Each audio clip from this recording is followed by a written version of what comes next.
चिराग पासवान जी बताएं कि अरुण भारती कौन है और क्या वो जमुई से उसको उतारेंगे। रामविलास पासवान जी ने भाई भतीजावाद किया।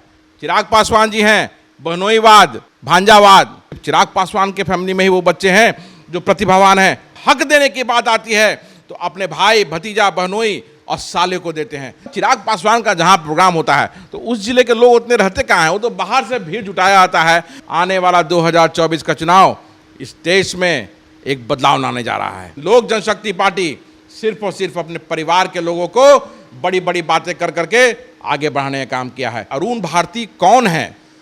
सिर्फ जीजा होना क्राइटेरिया है कि लोकसभा में भेज दिया जाए उनको टिकट दे करके? आज चिराग पासवान सोच रहे हैं कि भाजपा की नाव जो अब डूब रही है, जिसमें छेद हो चुका है, उसमें बैठ के उनकी नैया पार हो जाएगी। नीतीश कुमार जी का हर मंच से विरोध किया, लेकिन आज चिराग पासवान जब सत्ता की बात आई तो आप नीतीश कुमार के सामने नतमस्तक हो गए कि मोच रखने पर किसी की हत्या कर दी जा रही है। तो ये क्या है? आदरणीय प्रधानमंत्री जी का जो 15 लाख वाला जुमला था उससे 2-4 स्टेप आगे है कि हमने दरवाज़ा खोला तो 1-1 करोड़ के बॉन्ड मिले हुए थे।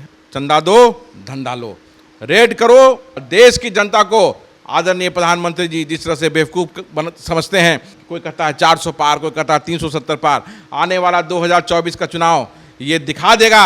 महंगाई से आम लोग परेशान हैं, हमारी माताएं बहनें गृहिणियां परेशान हैं, दलितों पर शोषण हो रहे हैं। आज हमारा दलित समाज कितना रो रहा है ये हम जानते हैं। मणिपुर में किस तरह से हमारे बच्चियों को नग्न करके घुमाया गया, गैंग रेप किया गया और हत्याएं तक की गई। सुप्रीम कोर्ट के एक फैसले के बाद पॉलिटिकल पार्टियां चंदा के मामले में एक्सपोज होने लगी। कौन सी पार्टी को कितना चंदा मिला और किस रूप में मिला, ये बातें अब सामने आ चुकी है, चूंकि एसबीआई ने डाटा जारी कर दिया है।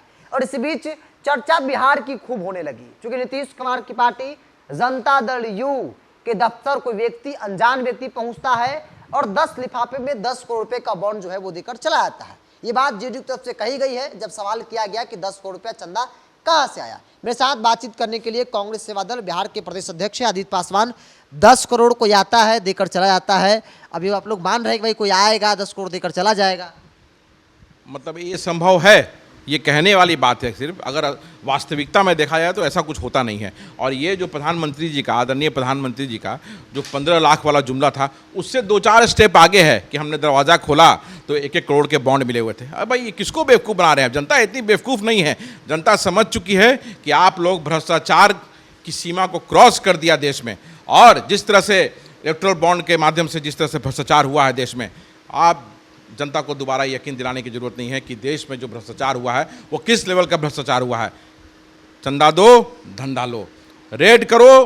किस तरह से जो संवैधानिक जो संस्थाएं हैं उनका इस्तेमाल करके विभिन्न कंपनियों के, बड़े बड़े कंपनियों पर रेड किया गया। और रेड करने के तुरंत बाद उन्होंने बड़े बड़े रूप में इलेक्टोरल बॉन्ड लिया। क्यों?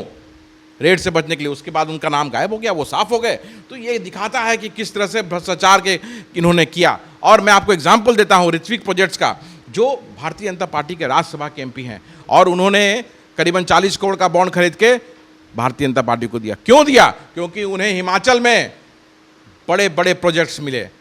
तो ये बताता है कि किस तरह से फेवर करने के लिए इन्होंने भ्रष्टाचार का रास्ता इख्तियार किया। और देश की जनता को आदरणीय प्रधानमंत्री जी जिस तरह से बेवकूफ़ समझते हैं और जुमला फेंकते हैं, इस बार जुमला उनका फेल हो जाएगा। और जिस भ्रम में भारतीय जनता पार्टी जी रही है कि वो जो आजकल नैरेटिव सेट किया जा रहा है ना गोदी मीडिया के द्वारा, कोई कहता है 400 पार, कोई कहता है 370 पार।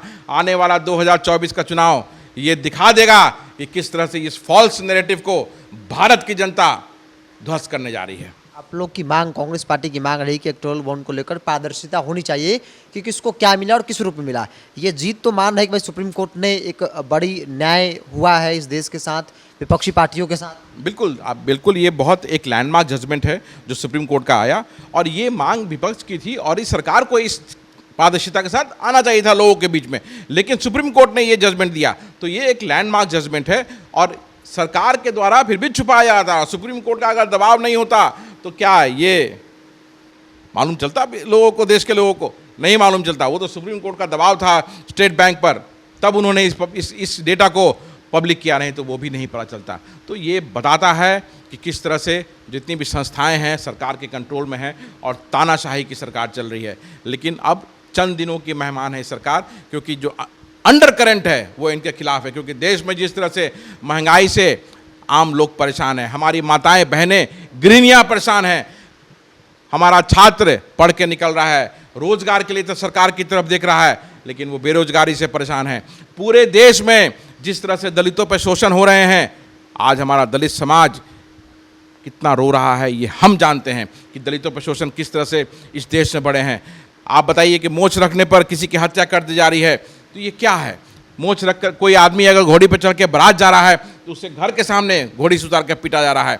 हमारी बहनों को बलात्कार करके जला दिया जा रहा है और भारतीय जनता पार्टी जो अपराधी है उसको बचा रही है। मणिपुर में किस तरह से हमारे बच्चियों को नग्न करके घुमाया गया, गैंग रेप किया गया और हत्याएं तक की गई, लेकिन सरकार मूक दर्शक बनी रही। जब ये सब चीज़ हो गया तब सरकार ने फोर्स भेजने का काम किया।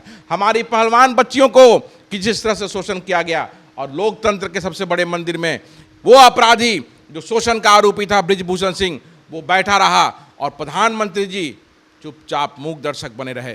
तो ये देश की जनता देख रही है कि हमारे किसान किस तरह से रो रहे हैं। आय उनकी दुगनी करने की बात की गई थी, लेकिन जो उनका हक है वो भी मार दिया गया और हमारा किसान आत्महत्या करने को मजबूर है। तो आने वाला 2024 का चुनाव इस देश में एक बदलाव लाने जा रहा है। आते हैं बिहार एनडीए पर, सीटों का समीकरण हो गया, तय हो गया। चिराग पासवान की पार्टी जो दलित की राजनीति करती है, लोजपा रामविलास, 5 सीटें मिली है जिसमें 3 रिजर्व सीटें। अब उम्मीद करते हैं क्योंकि आप दलित समाज से आते हैं कि भाई 3 रिजर्व सीट चिराग के खाते में गई है, तो कम से कम 1-2 उम्मीदवार आम जो जनता है जो दलित समाज से आते हैं, पासवान समाज से आते हैं, उनको मौका मिलेगा। मैं आइए बोलिए तो मैं एफिडेविट करके लिख के दे दूं कि किसी को नहीं देगा? लिख के मैं दे सकता हूं। रामविलास पासवान जी ने भाई भतीजावाद किया, चिराग पासवान जी हैं बहनोईवाद, भांजावाद, इसमें विश्वास रखते हैं। आप देख लीजिए कि किस तरह से जमुई या समस्तीपुर, चिराग पासवान जी बताएं कि अरुण भारती कौन है और क्या वो जमुई से उसको उतारेंगे या समस्तीपुर से उतारेंगे।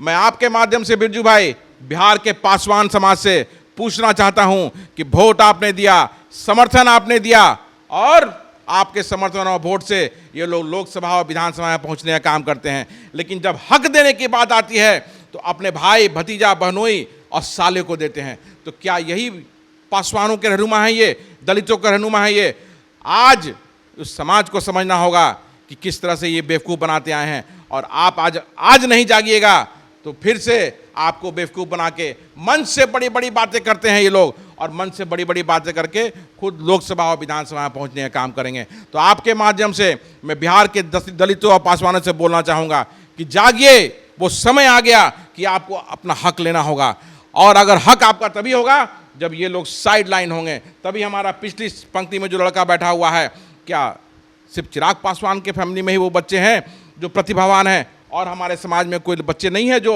सांसद और विधायक बन सकते हैं? बहुत सारे लड़के हैं, लेकिन उन्हें मौका मिलना चाहिए। कांग्रेस पार्टी ने बारंबार मौका दिया है और अनुसूचित जाति जनजाति के हर वर्ग के बच्चों को मौका दिया है और आगे आए हैं लोग।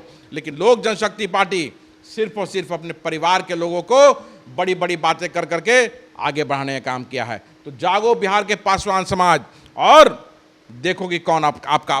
चिराग कहते हैं कि बिहार फर्स्ट, बिहारी फर्स्ट, इस स्लोगन के साथ भीड़ तो दिख रही है चिराग के साथ। नहीं, सब बेकार बात है। वो सब बच्चा सब जो सेल्फी क्राउड वाला बच्चा सब जो है, सेल्फी लेने वाला भी, जिसमें कि आधा वोटर भी नहीं है, उन लोगों का वोट भीड़ जुड़ा दिया जाता है। और चिराग पासवान का जहाँ प्रोग्राम होता है तो उस जिले के लोग उतने रहते कहाँ हैं, वो तो बाहर से भीड़ जुटाया जाता है।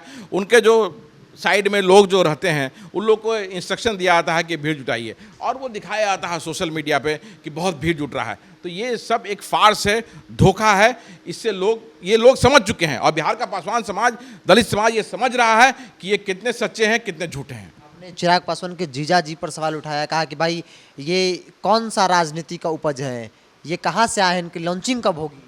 तो मैं तो यही पूछ रहा हूँ ना, आपके माध्यम से मैं पूछना चाहता हूँ, और बिहार का पूरा पासवान समाज जानना चाहता है कि अरुण भारती कौन है।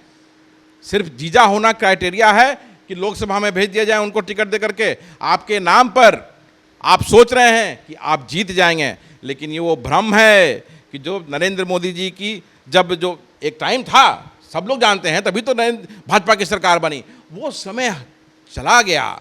आज चिराग पासवान सोच रहे हैं कि भाजपा की नाव जो अब डूब रही है, जिसमें छेद हो चुका है, उसमें बैठ के इनकी नैया पार हो जाएगी, तो जीजा को अपना आप टिकट दीजिए, किसी को दीजिए, अब नैया पार नहीं होने वाली है। 2024 में आपका भ्रम टूटने वाला है और बिहार की जनता समझ चुकी है कि आपने 4 वर्षों तक नीतीश कुमार जी का हर मंच से विरोध किया, लेकिन आज चिराग पासवान जब सत्ता की बात आई तो आप नीतीश कुमार के सामने नतमस्तक हो गए।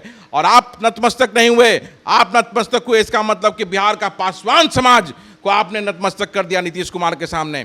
ये वही नीतीश कुमार है जिसने एक आईएएस की हत्या हुई और उनकी पत्नी को उन्होंने आज जनता दल यूनाइटेड ज्वाइन करा करके टिकट देने का काम किया। तो ये दलित विरोधी लोग के साथ में जाके नतमस्तक हो गए हैं। और ये चिराग पासवान नतमस्तक नहीं हुए हैं, ये बिहार के पासवान समाज को इन्होंने नतमस्तक कराया है। चिराग पासवान के जीजा अरुण जिनका जिक्र ये कर रहे हैं वो संभवतः जमुई से लड़ेंगे, ऐसी चर्चा हो रही है। समस्तीपुर से कौन लड़ेगा, परिवार का सदस्य लड़ेगा, चूंकि चर्चा परिवार के सदस्यों की है, या फिर भाजपा से कोई कैंडिडेट होगा, इसकी भी चर्चा हो रही है। और इसी को लेकर आदित्य पासवान ने बड़ा सवाल खड़ा किया और कहा कि ये मैं लिख कर दे रहा हूँ कि परिवार से आगे चिराग नहीं बढ़ेंगे। जो 3 रिजर्व सीट मिली है चिराग पासवान को, एक खुद लड़ेंगे और 2 बाकी सीटों पर परिवार के सदस्य ही आपको नजर आएंगे। बहरहाल इस राजनीति को लेकर, चिराग के फैसले को लेकर और आदित्य पासवान को लेकर आप क्या सोचते हैं? आप अपनी राय को कमेंट बॉक्स में रखिए। अगर आप मेरे चैनल को यूट्यूब पर देख रहे हैं तो सब्सक्राइब कर लीजिए, फेसबुक पर देख रहे हैं तो पेज को लाइक और फॉलो कर लीजिए।